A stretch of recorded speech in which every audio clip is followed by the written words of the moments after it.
Hai, Assalamualaikum. Hari ini kita akan meneruskan pembelajaran kita. Ramai yang dah ternanti-nanti, ramai yang tertunggu-tunggu. Kita akan start dengan bagaimana kita ilmu teknikal kita dah ada. Bagaimana kita nak menganalisa chart. Sekarang kita nak pergi ke bab seterusnya, iaitu bab bagaimana kita nak menentukan mengambil kira faktor money management. Kita ada position sizing, kita ada risk control, risk management, kita ada account management. So sebelum kita masuk ke video yang lebih detail, saya jemput anda untuk like video ni dan subscribe video ni. Thank you for your support. Okay, see you.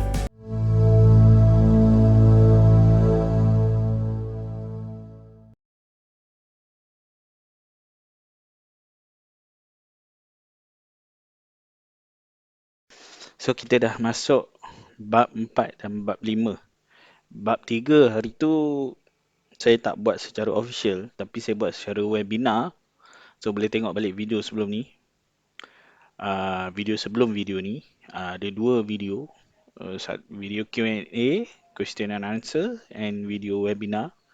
Dalam tu diterangkan macam mana trade ni berlaku. Ada lagi satu video, video Facebook Live. So tiga video dalam YouTube juga. So diterangkan secara mula-mula secara roughly dan diperkemaskan balik melalui soalan. So now kita masuk bab. Alamak, tak ada muka. Kejap saya check. Okay, so bab 4 dan bab 5.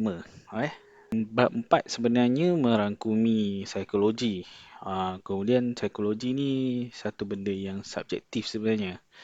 Pendidikan psikologi ni perlu melalui fasa-fasa latihan, fasa-fasa masa. So saya mungkin nak fokuskan bab 5 dulu. Kita fokus bab 5 dulu untuk bahagian money management, bahagian position sizing. Kita fokus tu dulu. Dan secara tak langsung baru kita sentuh bab psikologi. Okay. So kalau kita tengok slide kat sini, sebenarnya apa yang kita belajar punyalah banyak slides, banyak video, sampai 19 video. Sebenarnya hanya untuk belajar 10% punya benda. Walaupun video yang bab 4 dan bab 5 ni mungkin hanya 1-2 video, tapi dia merupakan elemen yang penting sebab dalam trading, pengawalan diri dan pengawalan keuangan itu yang lebih penting. Teknik boleh paling simple, teknik pun boleh. Paling susah bertahun-tahun nak master pun boleh. Tapi jika anda pengurusan akaun anda tak betul, dan dia tak betul juga, anda tak boleh konsisten juga. Boleh konsisten sebulan, dua, tapi benda tu nasib. Kita tengok berapa banyak copy trade yang tumbuh bagai cendawan.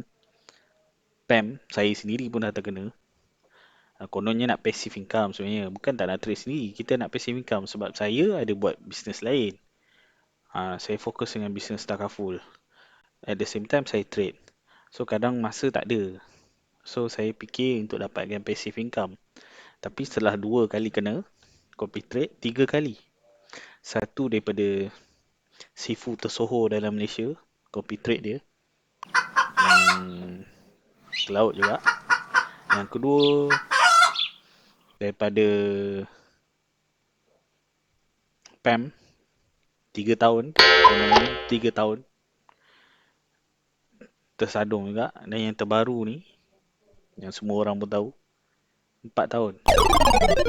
So, alangkah baiknya kalau kita upgrade ilmu kita. Kita belajar mengenai trading. Bagaimana kita boleh manfaatkan pasaran mata wang ni, pasaran yang menggunakan chart untuk kita belajar. So, kita dah belajar teknik. Teknik 10% kita dah belajar. 60% kita akan psikologi, kita akan train diri kita melalui beberapa sesi latihan. get the feel of the trading the markets kan. Uh, Melalui losses, kita kaji kenapa kita losses, dekat mana silap, emotion kita, revenge, apa semua, nafsu, fear and greed lah. Fear and greed factor. But now, kita go for money management. Money management, dia 30%. 30% sebabnya, dia mudah sebab dia mathematical. Dia matematik. Dia hanyalah matematik semata-mata. Dia tak ada, dia tak ada dia tak ada subjektif macam kita trading. Trading kita ada subjektif. Kita ada orang tarik trend line macam ni betul. Kita tarik trend line macam ni pun betul juga. Ada orang tarik Fibo daripada market structure minor, betul. Kita tarik Fibo daripada market structure major pun betul. Tak ada yang salah, kan? So kita nak menyalahkan orang lain sebenarnya tak boleh. Ada orang buy pun betul juga di mata dia. Kita buy, kita tak buy, kita sell pun betul juga di mata kita. Kita loss, nasib tak menyebelahi kita. Sebab market kita tak tahu market pergi mana. Sebab kita hanya boleh analyse. Ada orang buy pun loss juga. Ada orang buy profit. Ada orang buy sama-sama waktu. Kemudian market naik, dia close, kita tak close. Dia market patah balik, kita loss. Dia buy, kita buy juga. Tapi dia profit, kita loss. Well, begitulah market. So dengan ada money management ni, dia boleh bantu kita sedikit sebanyak uh, menjaga emosi kita. Dia bantu 30% ni akan bantu 60% ni. 30% ni dia bantu jaga kita punya mental, jaga kita punya emosi. Bila kita trade, kita dah tahu segala persiapan tu, metodologi of persiapan market tu, kita dah entry betul-betul. So kita dah tak pening dah, tak fikir aku buy ke betul ke, tengok orang lain analisa sell, tengok orang lain analisa buy. Aku buy ni boleh pergi ke market? Tak ada, kita dah tak pening lah. Bila kita entry je, kita dah tahu kita akan loss banyak ni. 1R kita loss. So kita dah tak fikir dah. It's either loss or win. So itu je. Okay. So that's why kita akan fokus pada money management ni pula. Okay, kalau kita tengok sebelum tu, jom kita tengok apa beza trade financial instrument business ni. Saham lah, forex lah, oil lah, gold trade lah, global stocks, local stocks. Apa beza dengan buat bisnes, kan? First kita kena tahu perbezaannya yang nyata adalah dari segi starting capital. Starting capital ni, kita tahu untuk bisnes, starting capital memang memerlukan modal yang tinggi. Whereby untuk financial instrument business, modal dia rendah. Ada broker, contohnya Oanda.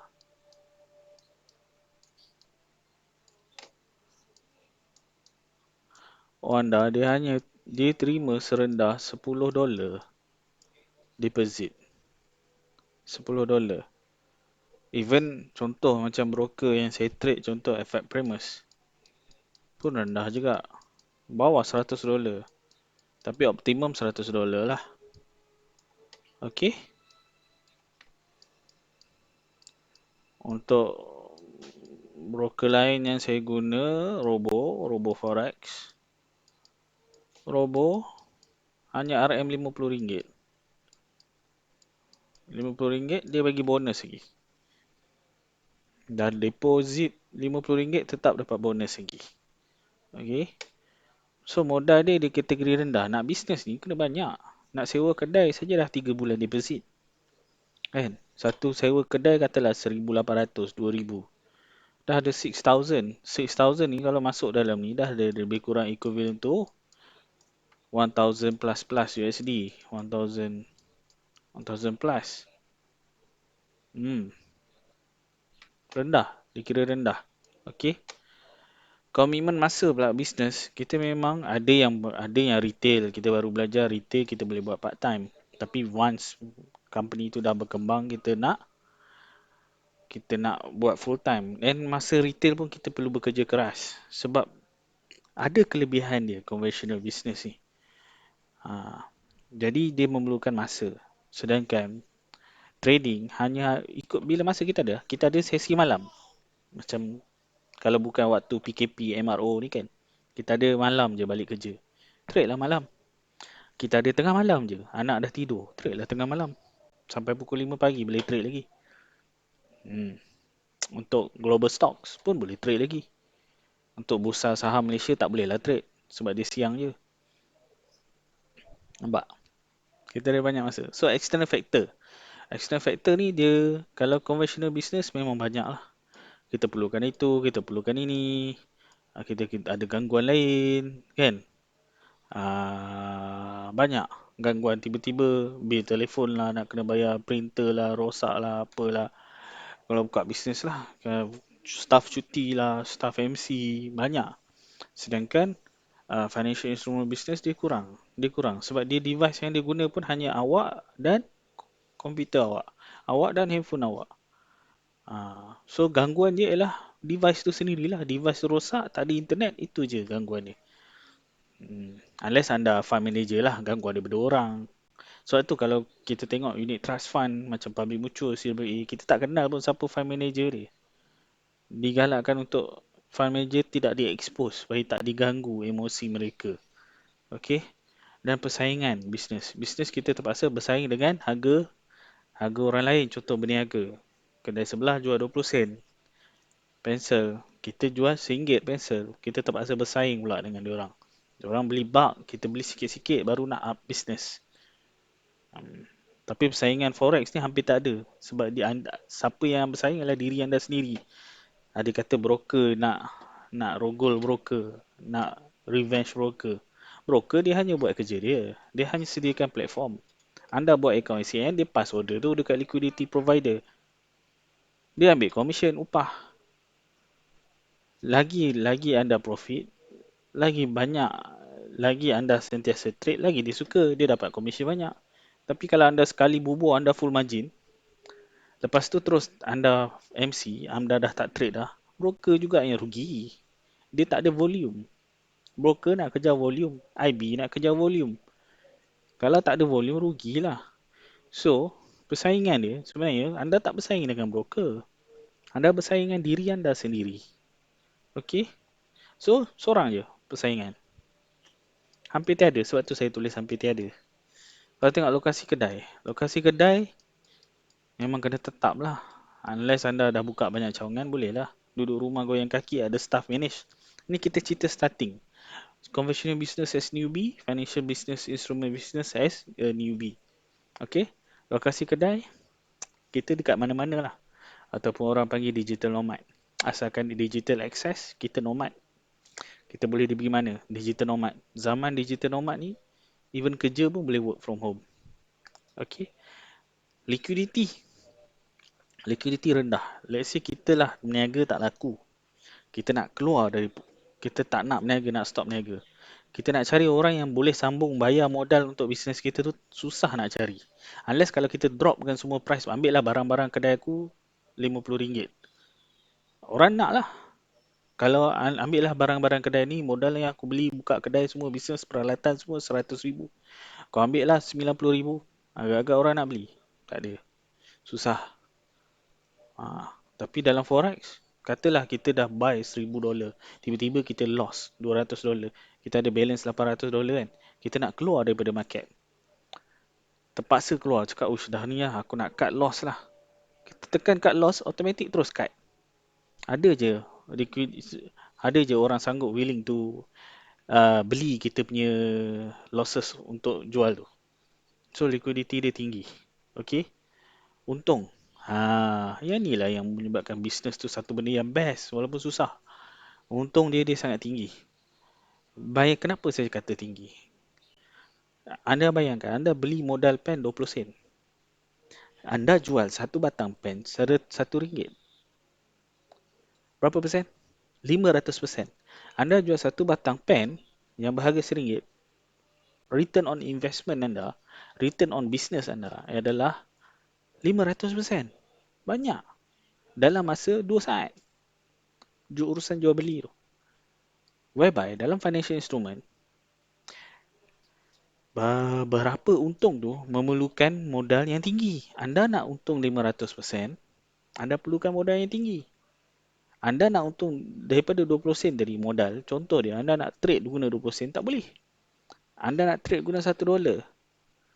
Ah, bolehlah jadikan $2, tapi benda tu semua nasib. Semua nasib. Anda boleh buat tiap-tiap hari, satu dolar jadi $2 setiap 5 minit, boleh? Tak boleh. Dia bukan benda yang konsisten. Tapi pensel anda boleh jual.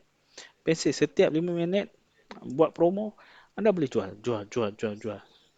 RM1. Siapa tak nak? Contoh dia. Harga pensel di pasaran RM1.50. Berdua-dua orang beli. Modal anda 20 sen. Itu yang saya cakap untung berbisnes tu tinggi. Okay. And risiko. Risiko dia rendah lah. Bila dia memerlukan modal barang tu rendah, anda tak ada loss. Anda boleh jual juga barang tu kalau tak laku. Jual dengan harga yang rendah. Risiko tu agak rendah. Whereby risiko dalam forex trading, stocks, saham sangat tinggi. Anda boleh hilang duit anda dalam sekelip mata. Dalam masa 2 saat, anda boleh hilang RM100,000. Dalam masa 1 malam, saya boleh hilang RM100,000. Bayangkan. Nak nangis ke? Nak bunuh diri?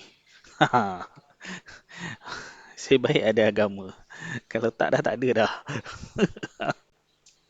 Okey.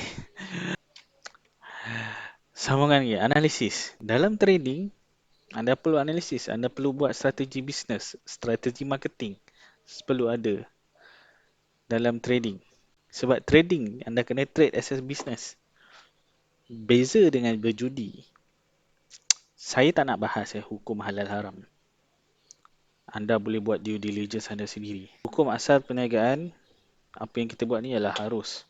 Kita ada saham counter syariah, boleh trade. Ada lebih kurang 7,000. 7,000 ke 700? Saya rasa 7,000. 7,000 counter syariah hampir. Betul kan kalau saya salah Saya tak silap saya 7,000. Tapi kalau 700, betul kan saya Ada 7,000 counter. Bayangkan. 7,000 counter syariah. Forex. Tak payah trade swap. Disablekan swap. Sebab hukum trade asalnya adalah harus. Dan trading beza dia. Trading dengan judi. Trading ada analisis. Okay. Kalau kita tengok ni, analisis ada. Ada. Yes, ada. Judi pun ada analisis. Kita nak plan. Kita main poker contoh dia. Poker kita nak dapat royal flush. Betul berdasarkan game saya main dulu rajin juga main Zynga poker tu. Okey. Pengawalan modal. Pengawalan modal kalau kita tengok kita boleh kawal modal. Berapa banyak kita nak trade. Kan? Sama juga dengan berjudi. Kita boleh kawal juga modal. Kita nak all in ke kita nak masuk bet. Kita nak tamak kita all in. Macam dalam cerita movie kan. Ada tolak semua. Sama boleh kawal. Cuma sebab tu hukum trading ni dia senang tergelincir. Cuma apa yang membezakan secara major adalah pada pendapat saya lah. Secara major adalah trading dengan judi ni adalah kita boleh kawal risiko. Ini yang pada pendapat saya perbezaan yang ketara. Sebab kita torn in between.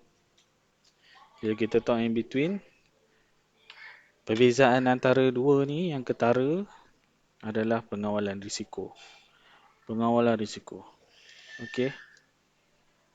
Dalam trading, kita boleh kawal risiko. Tapi dalam berjudi, kita tak boleh kawal risiko. Contoh dia. Saya full margin. Dalam trading, saya full margin. Saya entry, modal saya 1,000. Saya nak entry hampir $1,000, saya pum semua. Saya trade. Okey. Dalam judi, saya all in. Okey. Pada masa saya rasa saya berpotensi untuk loss. Dan tengok senario ni Bila saya rasa saya berpotensi untuk loss, bila saya main poker, judi ke, blackjack ke apa ke, main game bola ke, judi bola ke, judi nombor ekor ke, okey. Apa yang kita all in tadi, agak-agak kita boleh retract balik tak? Kita boleh cancel tak? Boleh balik tak? Kalau tak boleh cancel pun kita boleh cut loss tak? On the way of kita rasa macam main nombor kan. Nombor aku ni macam tak kena lah. Poker ni macam aku mungkin akan kalah ni. Tak dapat straight ni. Rasa, kita punya firasat rasa. Time kita rasa firasat tu, kita boleh tarik balik tak?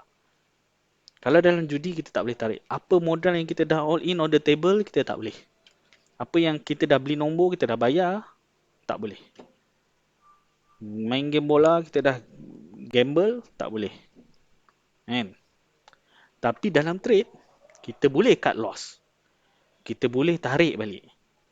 Yang mana yang dah rugi tu memang dah rugi lah. Balance tu kita boleh close. Sebab liquidity tinggi, kita boleh close.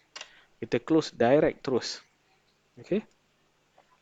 Kita boleh close, kita boleh cut loss, kita boleh tutup semua, kita boleh tutup separa, kita boleh tutup ikut amount kita nak. Kita dah buka lot, satu lot contoh. Then in the middle of perjalanan, kita rasa kita untung macam nak rugi ni. So kita nak minimizekan risk kita. Kita nak minimize half. Kita close 0.5 dan kita ada 0.5 lagi untuk trade dalam tu. So 0.5 kita tarik tu akan proportionate dikira, yang mana bahagian loss tu dikira dan selebihnya dapat duit kat kita. Itu yang pada saya membezakan antara trade yang very flexible antara halal dan haram. Okay. Kesimpulan dia, anda perlu membuat due diligence anda sendiri. Due diligence ni maksud dia anda perlu membuat findings anda sendiri. Okay. Daripada kita main blaming game, itu tak betul, ini tak betul, orang lain betul, orang lain tak betul. Anda buat pencarian fakta anda sendiri. Daripada situ anda analyse. Kalau anda perlu stop, anda stop di sini.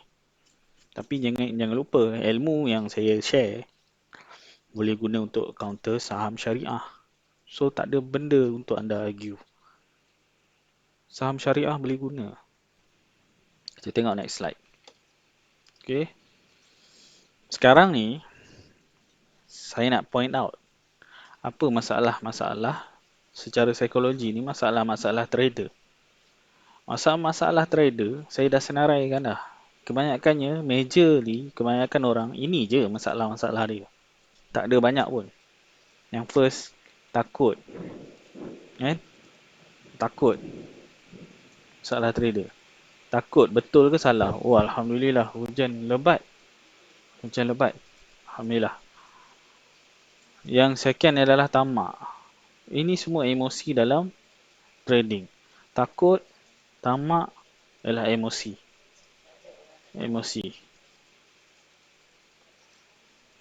Okay. Seorang cakap sell, seorang cakap buy. Takut. So, mana satu? Kan? Yang ketiga adalah tak cukup modal. Tak cukup modal ni, ini financial. Tak cukup modal, jangan trade. Senang je. Jangan cuba trade lagi. Sebab trading ni bukan tempat berjudi. Bukan tempat hari ni, aku rasa aku perlukan duit dengan secara kadar yang cepat. Aku ada 10,000 ni, baik aku dump semua, aku tengok kok dapat 100,000 ke. Sorry bang. Trade ni bukan tempat platform nak main judi. Saya ulang trade ni bukan tempat korang nak main judi. Nak cepat. Nah, dalam grup kadang-kadang nak cepat. Macam mana saya nak belajar nak cepat ni? Nak cepat dah boleh buat duit. Come on. Trade ni satu proses. Dia bukan platform untuk berjudi. Okay? Bila tak cukup modal, anda boleh cari kejayaan lain dalam bidang trading. Jadi IB. Jadi IB ni orang tengah. Macam ejen insurans, macam ejen takaful, ejen kowe, ejen kuku. Anda jadi orang tengah yang promote broker tu dengan trader. Anda dapat commission. Dapat kumpul commission, anda promote copy trade, anda promote PAM, dapat commission, Anda belajarlah trade. Anda start trade sikit-sikit. Okey. Ni okey.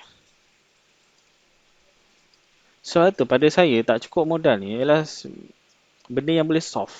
Benda yang boleh solve. Janji bukan dengan masa esok. Hari ni anda pinjam malung, esok nak kena bayar, anda nak kena kerai kepala, anda cari forex. No, it's not a good idea. Forex ni adalah platform pelaburan, platform investment. Sebelum nak invest, anda perlu ada knowledge. Anda perlu tahu gerak kerja dia macam mana, SOP dia macam mana, pengawalan risiko dia macam mana. Dia macam nak berperang, kita perlu strategi. Kita tak boleh terus terjun je dalam bidang ni. Dia ada proses dia. Boleh, hari ni anda boleh profit. Tapi membezakan anda dengan professional trader, anda bergantung pada nasib.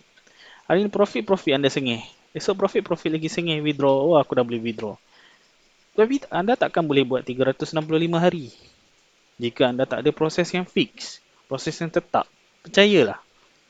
Yang mana yang setengah tu, guru-guru guru-guru setengah tu yang asyik jual screenshot saja. Mereka bergantung pada IB commission.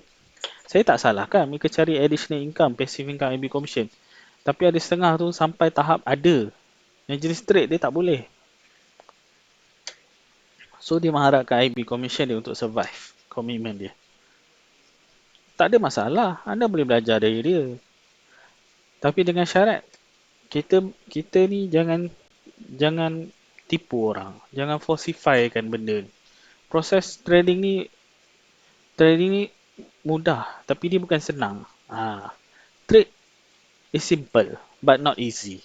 Guru saya Bill William dia pernah cakap, trade is simple but not easy. Trade, don't trade what you think but trade what you see. Bila anda trade jangan fikir aku rasa dia nak naik ni, aku rasa dia nak turun ni. Point seterus ni, kita masuk point seterus, berharap. Berharap ni guru saya dah bagi satu quote yang berkesan. Trade what you see, not what you think. Bila anda fikir kat situlah anda salah. Macam mana anda nak boleh fikir fikiran orang lain anda boleh duga. Teka boleh lah, duga tahu confirm 100% tak boleh. So kita kena trade what you see. Kita tengok behavior candle tu macam mana, behavior market tu macam mana, instruments tu macam mana, pergerakan dia tu macam mana. Boleh kena sehari ke? Tak boleh. Anda nak trade gold, tiba-tiba anda dah biasa trade euro dollar, tiba-tiba anda trade gold, anda expect stop loss anda 10 pip macam euro dollar. Tak boleh. Anda kena kenal dulu karakter behavior market tu. Anda trade gold tu, anda kena trade biasa kan trade gold. Oh, gold macam ni behavior dia. Aktif dia waktu bila? Waktu malam ke waktu siang? Anda trade euro dollar, anda trade time pukul 12, pukul 8 pagi. Mana? Tak ada volume. Market tak ada volume masa tu. So tu anda kena kenal behavior pair yang anda trade tu. Benda tu ialah proses. Makan masa. Anda nak cepat tu, cikgu tolong ajar saya ni. Esok saya nak buat duit ni, nak profit, mana nak buy, mana nak sell. Tak. It doesn't make sense. Sebab tu saya kata habiskan video dulu, fahamkan video dulu, ulang 2-3 kali jika boleh. Sebab setiap kali kita ulang ada benda baru yang kita rasa kita terlepas pandang. Okey? Lepas tu masalah trader lain nak close posisi dengan cepat. Ini pun satu hal. Ini dari segi money management kita boleh cover balik. Berdasarkan RR, risk reward. Kalau anda practice apa itu R multiple, anda takkan close posisi dengan cepat. Anda biar je. Okay, layer. Layer ni pun akan di cover dalam position sizing. Position sizing. Size. Masalah-masalah trader ni semua ialah boleh overcome. Kita ada solution. Sebab tu, bila kita buat sesuatu perkara, kita look at the solution. Jangan fikir pada problem. Kalau kita fokus on the problem, kita fokus macam mana nak layer, kita fokus macam mana nak elak tamak, kita fokus macam mana nak bagi hilang takut. Tak pergi mana. Tapi instead of kita fokus, apa solution dia? Nak layer, nak bagi tak nak layer, nak bagi tak nak close position cepat, kita fokus solution dia. Solution dia, kita ikut money management method yang berkesan. Kita tak nak takut, kita tak nak tamak. Apa solution dia? Solution dia, jangan tengok signal orang. Contoh dia kan. Takut kan, takut aku buy tiba-tiba orang sell. Jangan tengok signal orang, delete semua, keluar semua grup-grup Telegram, grup-grup signal tu. Kalau tak boleh handle emotional, keluar je dulu. Nanti dah pandai, dah boleh rasa tak terhandle, sekadar seronok-seronok baca, nak membawang ke apa ke, then masuk balik. Tak ada masalah. Okay? Tak tahu masalah je. Tak tahu, knowledge. Belajarlah. Tapi jangan expect benda ni esok boleh dapat. Saya bagi time frame selalunya dalam 3 bulan hingga 10 tahun. Berikut kecepatan manusia. 3 bulan pun orang jenis je yang boleh buat. Okay? Tak ada modal. Oh, kenapa silap ni? Saya dah tertulis. Tadi tak cukup modal, tak ada modal. Tak cukup modal, tak ada modal, sama je solution dia. Iaitu buat IB ke, cari kerja lain, set income dulu. Sambil-sambil tu belajar. Janganlah tunggu dah ada duit baru nak masuk. Dan tu baru kita nak familiarize, rugilah dah kena take selama 6 bulan pula. Okay? Stop loss besar, TP kecil. Ini tak ikut R factor yang betul. R multiple yang betul. Okay? Kalau kita belajar money management, insyaAllah kita boleh solve banyak problem yang dalam ni semua. Okay? So, penyelesaian dia dalam MM dan psikologi, dia macam cerita Dragon Ball tau. Sebab tu saya tak nak asing-asing. Saya nak fokus sambung. Sebab masalah-masalah yang sebelum ni, masalah-masalah sebelum ni, ini psikologi, ini MM, psikologi. Sebenarnya bila kita dapat belajar satu benda, kita dah boleh solve. Dapat belajar ni dengan ni, kita boleh solve. Rumus saya senang je. MM fusion with psychology ada 4 benda. 4 method yang anda perlu kuasai. Bukan pilih salah satu. 4 ni perlu ada. Yang pertama, sistem yang profitable. Macam mana kita nak tahu sistem yang profitable? Ikut je guru-guru saya. Itu cara mudah lah. Tapi at our end, kita kena test juga. Kita kena try. Adakah sistem tu sebenarnya memberi profit? Atau sistem tu sebenarnya long run dia tak memberi profit? Sistem punya profitable rate boleh berubah-ubah mengikut keadaan market, mengikut perubahan SOP kita, mengikut perubahan time frame kita. So kita kena test. Kalau kita buat time frame D1, berapa percentage dia? Berapa win dia? Berapa loss dia? Kalau kita trade dekat H1, berapa pula statistik dia? Daripada situ kita boleh gauge. Kita boleh agak. Kita boleh identify. Bila kita trade, kita loss 5 kali, kita tahu dah, oh, aku trade D1 ni memang loss dia 5 kali berturut-turut. So, emosi kita terjaga. Okey, tak apa. Yang ke-6 ni dah hampir dekat kepada win. Itu pentingnya. Sistem yang profitable. Okay, itu yang number 1. Number 2 adalah position sizing. Kawalan saiz dagangan. Macam mana anda nak masuk market, anda punya TP lebih besar daripada stop loss. Macam mana nak kira? Macam mana nak kira duit modal anda ada banyak ni? Macam mana berapa aku nak kena trade? Berapa lot aku nak masuk? Itu bukan main hentam je bang. Bukan hentam based on profit. Wah, aku nak profit $100 lah satu lot, satu pip. Aku bam masuk terus lah. Baru masuk satu lot dah, baru untung cepat sikit. Memang untung cepat. Tapi boleh sustain ke? Kalau loss 5 kali in a row, boleh sustain ke? Itu persoalan saya. Sebab tu saya tak heran orang share SS. Buy ke sell ke, saya tak heran. The thing is terletak dalam underlying trading dia tu sendiri. Macam mana dia melakukan proses transaksi trading dia. Itu yang penting. Okay. Yang ketiga adalah how they manage dia punya account. Pengurusan account. Itu nombor 3. Macam mana kita nak susun account kita. Profit kita nak letak mana. Account intraday macam mana. Account short term trading, long term trading macam mana. Kita kan kena diversify. Pepatah English pernah mengatakan, don't put all egg in one basket. Okay. Bila kita investment, telur-telur kita tu dianggap pelaburan kita. Kita jangan letak semua dalam satu basket. Kalau satu basket tu kantoi, fail, gagal, kita akan loss semua. Tapi kalau kita letak dalam multiple basket, kalau kita bawa satu trip yang pertama kita loss, trip yang kedua kita boleh jalan lagi. Itu yang pengurusan account tu. Itu yang ketiga. Dan yang keempat adalah pengurusan risiko. Macam mana anda nak buat R multiple. Macam mana anda nak tentukan risk anda? Dia berkait rapat kawalan saiz dagangan dan pengurusan risiko ni. Kawalan saiz dagangan berapa banyak nak masuk? Pengurusan risiko ni berapa banyak kita nak sebelum berapa banyak nak masuk tu? How we manage the risk? Trade tak jadi macam mana? Trade jadi macam mana? Berapa banyak yang kita nak sanggup loss? Okay? Ini adalah faktor-faktor yang kita akan pecahkan dalam beberapa segmen. So, kita akan sambung dalam next video. Saya tak nak video ni terlampau panjang.